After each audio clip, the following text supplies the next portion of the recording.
Right, so as you might have figured out from the title, this isn't going to be a narrowboat video.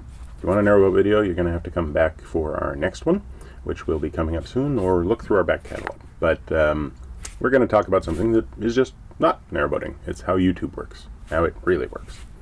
This was inspired by a Twitter conversation, and I try to avoid Twitter wherever possible, but Joe has me occasionally following up on things, and I saw this conversation and was like, oh, I'll get involved in this, because there's something here where there's an idea that's being expressed that worries me, because, well, it's a couple of ideas, really. Basically, in this Twitter conversation, the user involved said, more or less, that they use an ad blocker when they're watching YouTube, and that they're happy with that, and also that they don't feel like subsidizing any particular content creators, that it's our choice for making the content, and it's your choice to watch or not watch the ads.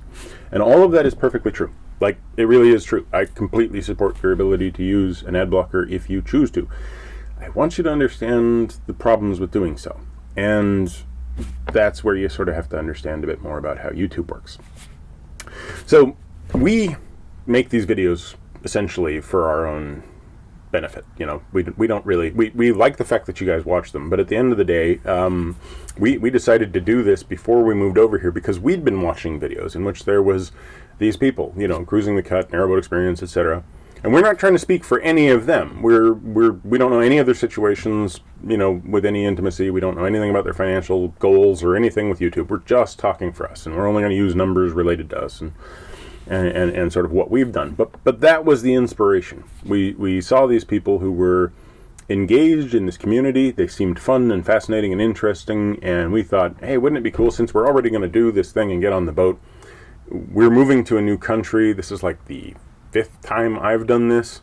Joe's been here before, but we're going into a totally new situation. There's not much obvious opportunity for becoming more social in England if we don't add that manually, like have something that sort of incentivizes that. And doing the videos does that. It gets us out into the community, and it lets us sort of express ourselves. It lets me keep my family up to date, and it lets you guys watch.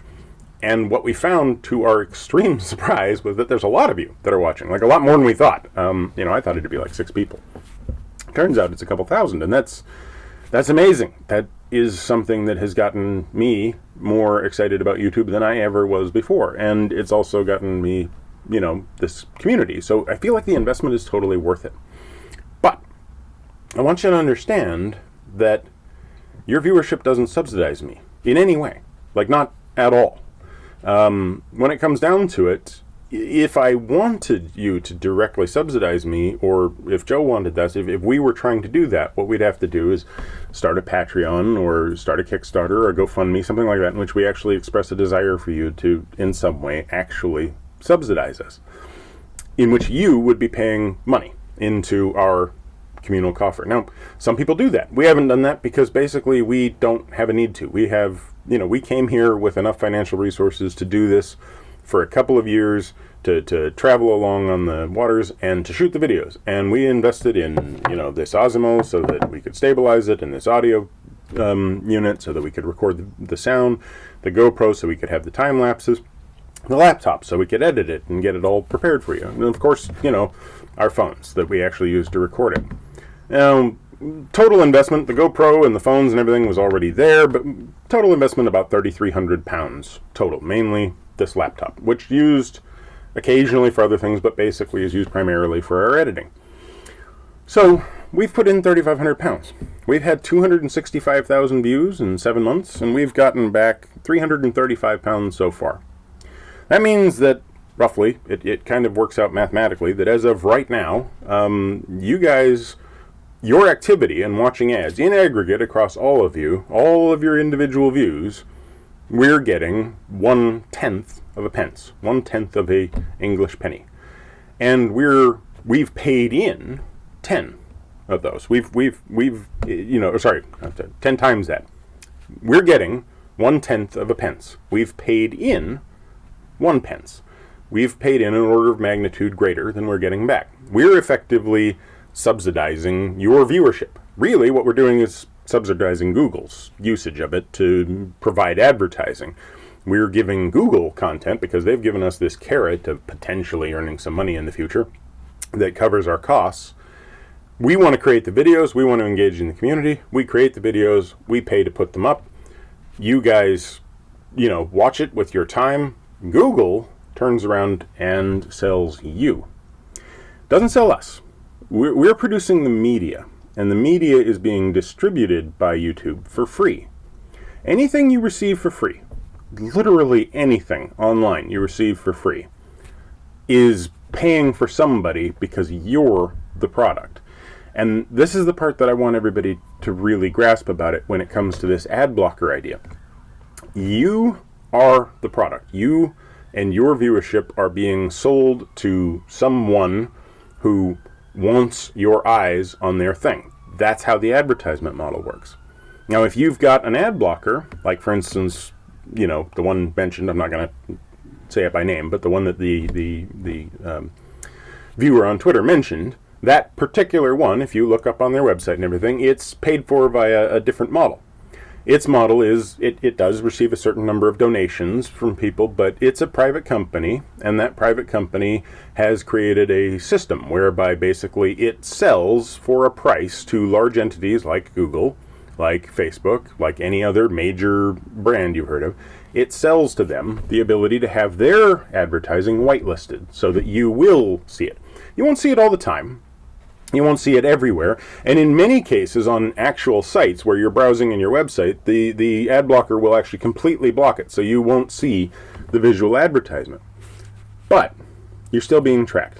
Everything you're doing is being tracked. Your individual actions on that site are being seen. When you go off to a site that's affiliated and you engage in purchasing something, it will have been influenced by what you're doing on the site where you're not seeing that advertisement.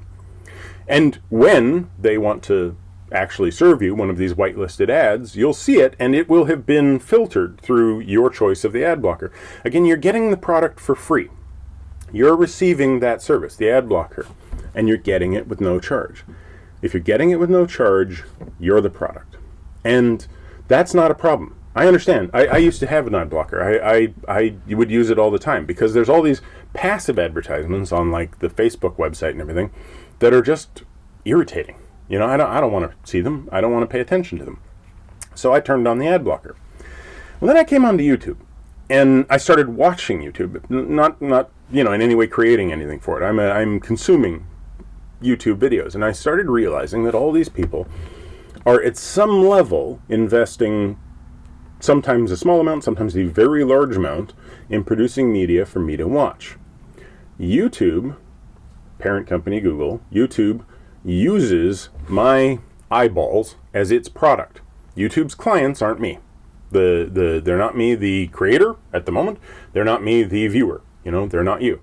YouTube's clients are these large advertising entities, these people who want our viewership. And YouTube, unlike most of these sites, has this mechanism whereby it provides a little bit of a carrot to the creators, a pushback to the creators to say, look, we know this costs you money. We'll give you back some of this. And it's a small percentage. Like, it's a very small percentage of the actual ad buy. As we get this amount, we are more incentivized to produce more media. Producing more media brings more views. In the end, we're always floating the boat of Google. It doesn't matter what. If you're watching it through an ad blocker, you're floating the boat. You're getting them, you're sitting there recording stuff or watching stuff through YouTube. As far as their advertiser concerned, you're an extra viewer on YouTube. Yeah, they can use an algorithm to figure out that you're watching it through an ad blocker, and then they can filter things to you like ads for ad blockers, better ad blockers, right? Because again, all of these things are private companies, and all of them are trying to sell you. Now, how does this harm you? I'm a creator of content right now. Really, Joe's the creator of content. At the end of the day, I'm a talking head. I yap a lot. I can type a lot. I'm an opinionated person. And apparently my beard is entertaining, when the dog isn't available. But that's about it. Joe creates the content. I say stuff. We put it up. You watch. When you watch it, you may be exposed to an advertisement, or if you've got an ad blocker, you're not being exposed to an advertisement. If you've blocked the ad, I don't receive anything, right? And that's fine. Like, seriously, I don't care, right? Like I say, we invested in this to buy our entrance into the community, basically, to be able to engage with these lovely people that we meet on the canals, but also the larger group well outside the canals who answer things like our fire request, like how do I light things, well, not in, I don't want to light too many things on fire in the boat, but how do I light the fire in the boat to keep us warm and comfortable? Brilliant. Absolutely worth the investment for me. No way this is a problem. And if you want to watch it with an ad blocker turned on, I don't in any way, I'm not harmed by it. I encourage it if you feel like that's the choice to make. But I want you to understand why that choice can harm you. Now, I'm one of the few people that I can think of where I came into this with no financial incentive. I came into this with enough money to say, okay, Joe, let's go and do this. Joe wants to learn how to use a video editing program. I want to be more comfortable engaging in front of people and talking and stuff to camera. We want this social interaction and everything. Let's invest in this. Let's buy all of these items and let's go forth and do this thing based on the fact that we've already got sort of, enough financial freedom to do so. And it's a loss leader, and it's totally worth it for us. That isn't true for everybody. And again, I can't speak for anybody else, but if we were trying to break even, we'd need 10 times the number of views. We've invested 10 times the amount we're getting back. We're going to continue to make investments, small ones. I mean, when the camera dies or if we need new batteries or something, and that's never going to be paid back.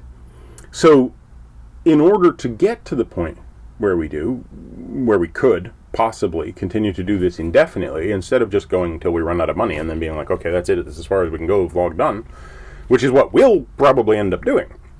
But if we were trying to do this, to produce media for you guys to watch over and over and over again, we'd need to minimize the outlay, maximize the income, and hope at some point to get to the kind of viewership that I think is probably impossible on a narrow boat focused niche market. I mean, maybe it's possible.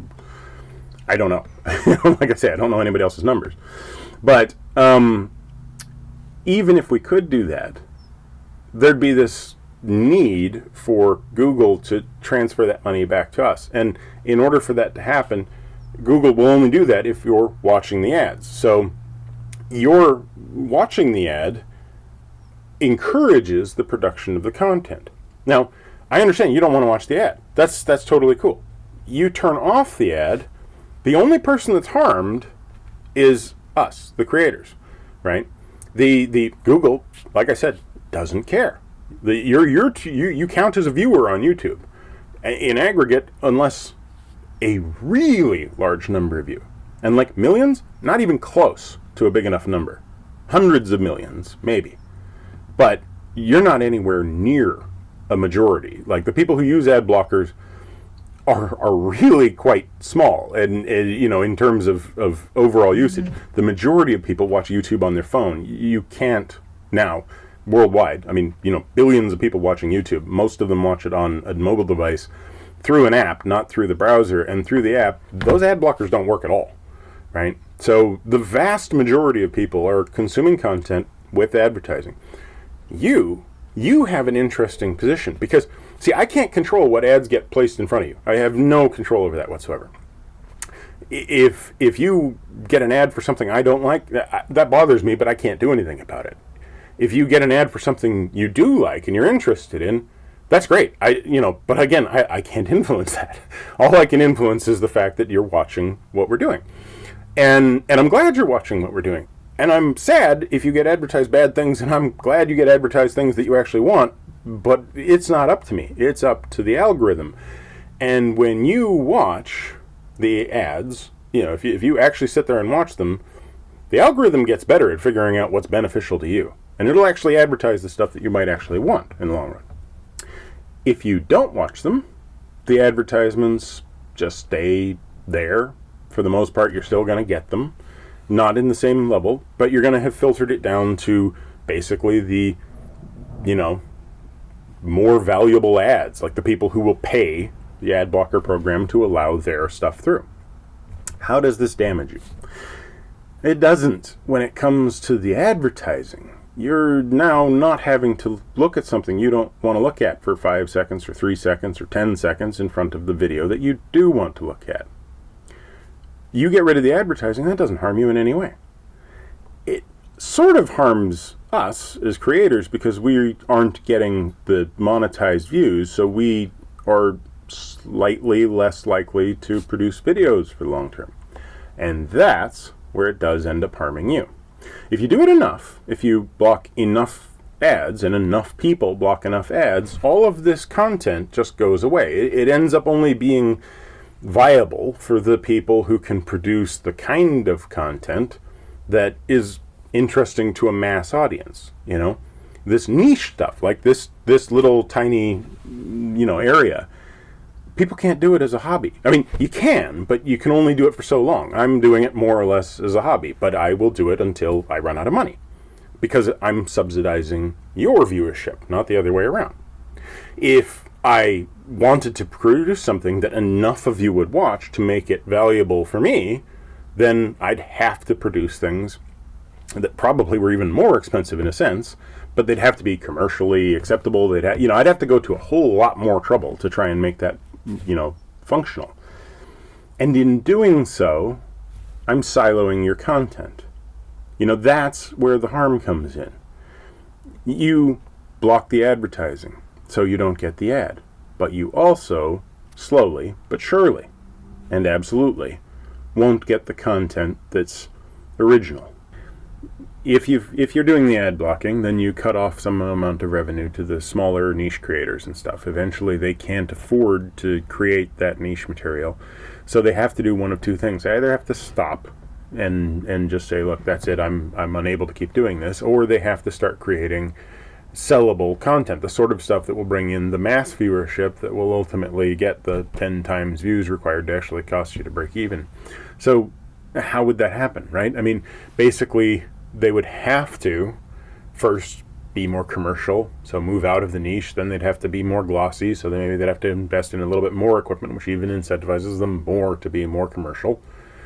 And ultimately, if they're successful at it, I mean really successful at it, and all of a sudden they've bypassed the point at which your ad blocker means anything. Now they're not even worried about the AdSense revenue, because what have they got? They've got brand deals. Well, now you're receiving advertising straight to your face from the person who, is talking. You'll suddenly have people actually bringing you content that has advertising embedded right inside of it. Your ad block program ultimately provides some means by which large advertisers can fund them. And that's going to be through, this whitelisting model, or it's going to be through ultimately like, hey, the ad blocker is so incredibly successful, Google just buys it outright and shuts it off, right?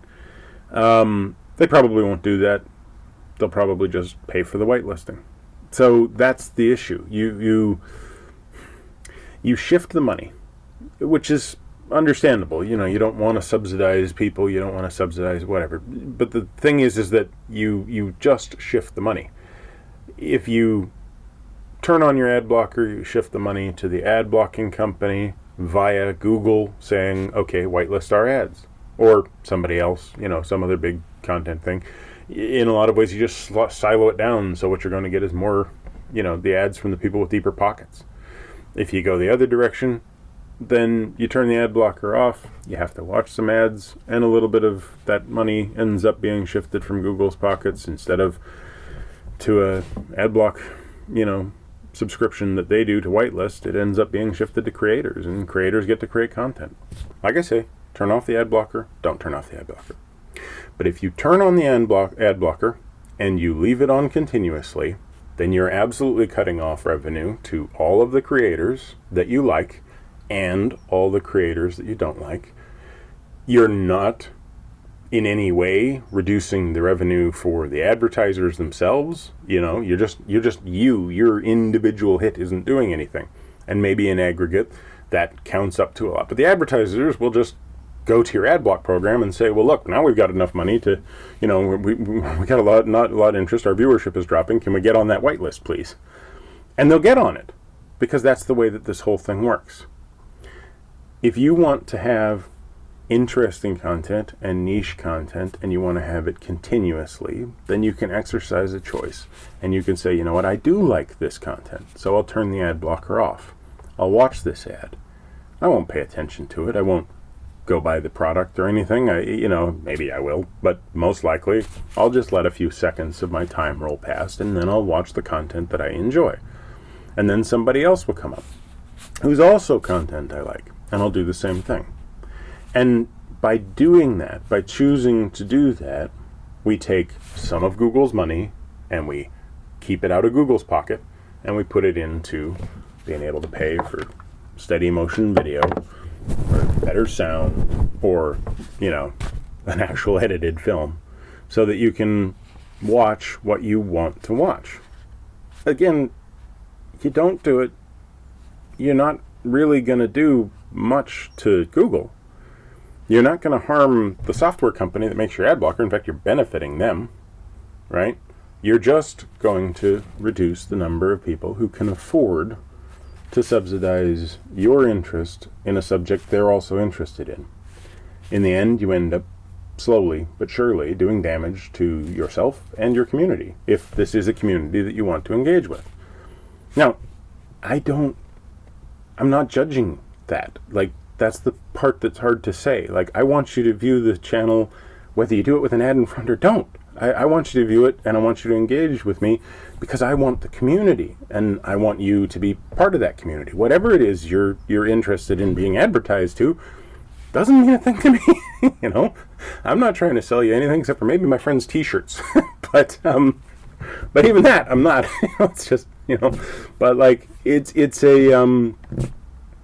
it's a conversation that this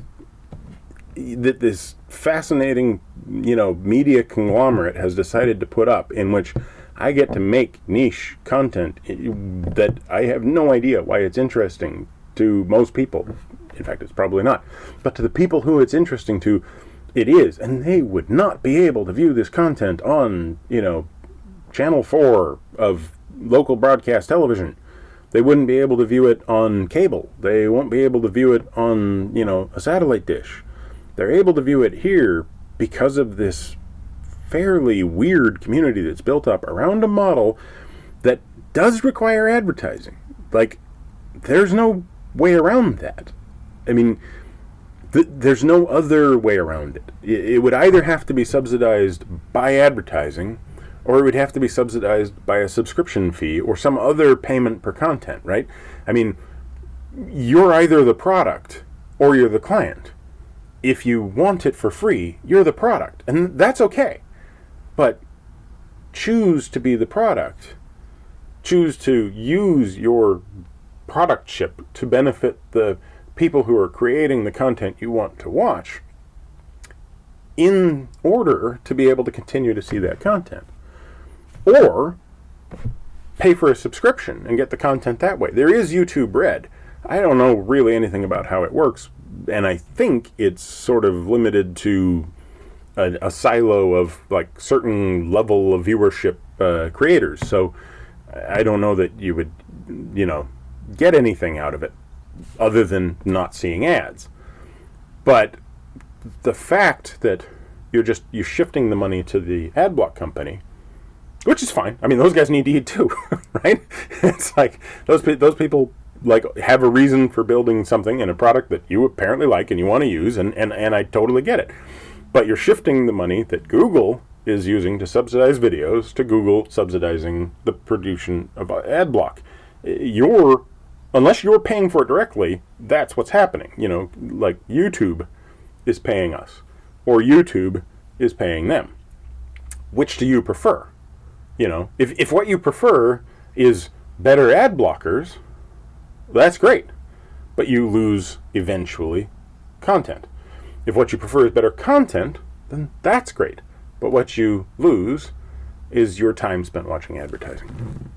I hate advertising. Everybody should hate advertising, but it's here, and it pays for this. Not very much. Mostly I've paid for this.